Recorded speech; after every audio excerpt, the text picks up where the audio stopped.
আসসালামু আলাইকুম ভিউয়ার্স, কি অবস্থা সবার? সবাই কেমন আছেন? ইন্ডিয়ান ট্যুরিস্ট ভিসা আবেদনের নতুন দুটি আপডেট নিয়ে আজকের ভিডিওতে চলে আসলাম। আজকের ভিডিওটা না টেনে সম্পূর্ণ ভিডিওটি দেখবেন, কারণ আজকের ভিডিওতে আমি আলোচনা করব ইন্ডিয়ান আইবেক্স সেন্টার থেকে ইন্ডিয়ান ভিসা আবেদনকারীদের জন্য দুইটি নতুন নিয়ম চালু করেছে এবং এই দুইটি নতুন নিয়ম যদি আপনি না মেনে ইন্ডিয়ান ভিসা আবেদন করেন তাহলে আপনার এই আবেদনটি 100% রিজেক্ট হবে। তো ভিউয়ার্স, চলুন কথা না বাড়িয়ে মূল আলোচনা যাওয়া যাক। যারা এখন পর্যন্ত আমার চ্যানেলটি সাবস্ক্রাইব করেনি তারা এখন আমাদের চ্যানেলটি সাবস্ক্রাইব করে দিবেন এবং পাশে থাকা বেল আইকন বাটনটি ক্লিক করে রাখবেন। যারা অলরেডি সাবস্ক্রাইব করেছেন তারা লাইক দিয়ে দিবেন। যারা ফেসবুক পেজ থেকে আমার ভিডিওটি দেখছেন তারা অবশ্যই আমার ফেসবুক পেজটাকে ফলো করে রাখবেন। ভিউয়ার্স, নতুনভাবে ট্যুরিস্ট ভিসা শুরু হওয়ার পর থেকে ইন্ডিয়ান আইবেক্স সেন্টার কিছুদিন পরপরই নানা রকমের নতুন নিয়ম আনতেছে ইন্ডিয়ান ভিসা আবেদনকারীদের জন্য। তো এখন নতুনভাবে ইন্ডিয়ান ভিসা আবেদনকারীদের জন্য ইন্ডিয়ান আইবেক্স সেন্টার থেকে দুইটি নিয়ম চালু করেছে। এর মধ্যে প্রথমটি ব্যাংক সলভেন্সি বা ডলার এন্ডোর্সমেন্ট নিয়ে, আর দ্বিতীয়টি যারা মূলত ট্রেড লাইসেন্স দিয়ে ভিসা আবেদন করেন তাদের নিয়ে। তো ভিউয়ার্স, প্রথমেই জেনে নেই যে ব্যাংক সলভেন্সি নিয়ে ইন্ডিয়ান আইবেক্স সেন্টার নতুন যে নিয়মটি করেছে সেটা নিয়ে।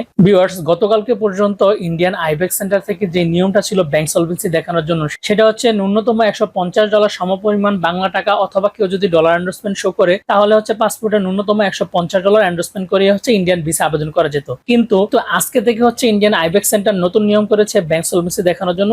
সেখানে ন্যূনতম $150 সমপরিমাণ বাংলা টাকা অথবা $150 যে এন্ডোর্সমেন্টের নিয়ম ছিল সেটাকে বাড়িয়ে তারা এখন ন্যূনতম $200 সমপরিমাণ বাংলা টাকা ব্যাংক স্টেটমেন্টে, অথবা কেউ যদি ডলার এন্ডোর্সমেন্ট করে তাহলে $200 ন্যূনতম এন্ডোর্সমেন্ট করে তারপর ভিসার জন্য আবেদন করতে হবে। তো এক্ষেত্রে দেখা যায় যারা ব্যাংক স্টেটমেন্ট দেখাবেন তাদের জন্য ন্যূনতম যেহেতু $200, তো $200 মানে 24,000 বা 25,000 মতো এরকম। তো এই পরিমাণ টাকা অ্যাকাউন্টে রেখে এবং 6 মাসের যে অ্যাকাউন্টের স্টেটমেন্ট সেই স্টেটমেন্ট দিয়ে আবেদন করতে হবে। আর যারা মূলত ডলার এন্ডোর্সমেন্ট করবেন অথবা যারা ক্রেডিট কার্ড বা ডেবিট কার্ড এন্ডোর্সমেন্ট করবেন তাদের জন্য ন্যূনতম $200 এন্ডোর্সমেন্ট করতে হবে, তারপর সেই এন্ডোর্সমেন্ট দিয়ে আবেদন করতে হবে। আর যারা মূলত এসবিআই যে ট্রাভেল কার্ড রয়েছে ইন্ডিয়ান আইবেক্স সেন্টার থেকে, যেটা মূলত প্রোভাইড করে, তো সেই এসবিআই ট্রাভেল কার্ডও একই নিয়ম করেছে। ন্যূনতম $200 পরিমাণ আপনাকে এন্ডোর্সমেন্ট করতে হবে এবং সেই $200 এন্ডোর্সমেন্ট করে সেই পেপার দিয়ে আপনাকে আবেদন করতে হবে। তো এক্ষেত্রে দেখা যায় যে আপনি যখন এসবিআই ট্রাভেল কার্ড নিতে যাবেন ইন্ডিয়ান আইবেক্স সেন্টারে, আপনাকে কিন্তু আগে থেকে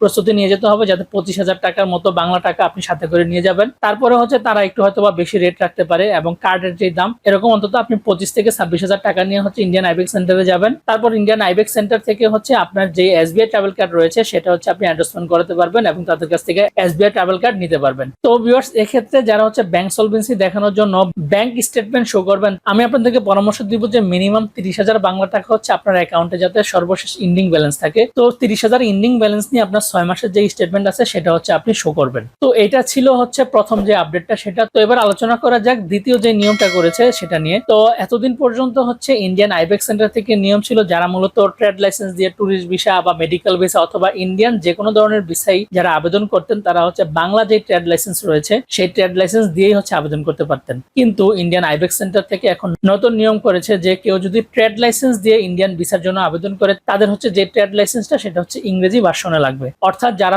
আগে বাংলা ভার্সনে ট্রেড লাইসেন্স শো করতেন সেরকম বাংলা ভার্সনের ট্রেড লাইসেন্স দিয়ে আর হবে না। নতুন করে যদি ইন্ডিয়ান ভিসা আবেদন করতে যান তাহলে অবশ্যই আপনার যে ট্রেড লাইসেন্সটি সেটি ইংরেজি ভার্সনে লাগবে। এখন কথা যাদের ট্রেড লাইসেন্স বাংলা ভার্সনে তারা আসলে কি করবেন। তাদের ক্ষেত্রে আপনার যে বাংলা ভার্সনের ট্রেড লাইসেন্সটি রয়েছে সেটাকে আপনাকে প্রথমে ট্রান্সলেট করাতে হবে। ট্রান্সলেট করানোর পর তারপর নোটারি করাতে হবে কোনো উকিলের মাধ্যমে। তারপর সেই ট্রান্সলেট কপিটি দিয়ে আবেদন করতে হবে। আর তার পাশাপাশি যখন আপনি আবেদন করতে যাবেন আপনার যে বাংলা ভার্সনের মূল কপিটা আছে সেটাও সাথে করে নিয়ে যাবেন। যদি ইন্ডিয়ান আইবেক্স সেন্টার থেকে দেখতে চায় তাহলে আপনি তাদেরকে দেখাতে পারবেন। আর যাদের ট্রেড লাইসেন্স ইংরেজি ভার্সনে রয়েছে তারা যে ইংরেজি ভার্সনটা রয়েছে সেটাই আপনারা জাস্ট কপি করে জমা দিবেন। আর সাথে করে যখন জমা দিতে যাবেন তখন আপনার যে মূল কপি যেটা ইংরেজি ভার্সনের সেটা সাথে করে নিয়ে যাবেন। তো ভিউয়ার্স, এই দুইটি আপডেটই মূলত ছিল ইন্ডিয়ান আইবেক্স সেন্টার থেকে ইন্ডিয়ান ভিসা অ্যাপ্লিকেন্টসদের জন্য। তো ভিউয়ার্স, আজকে এই পর্যন্তই।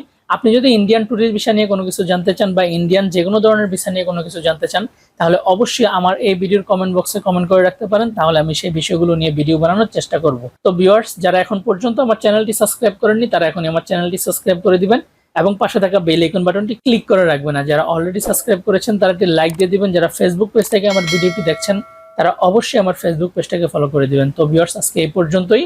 দেখা হবে পরবর্তীতে নতুন কোনো ভিডিওতে। আসসালামু আলাইকুম।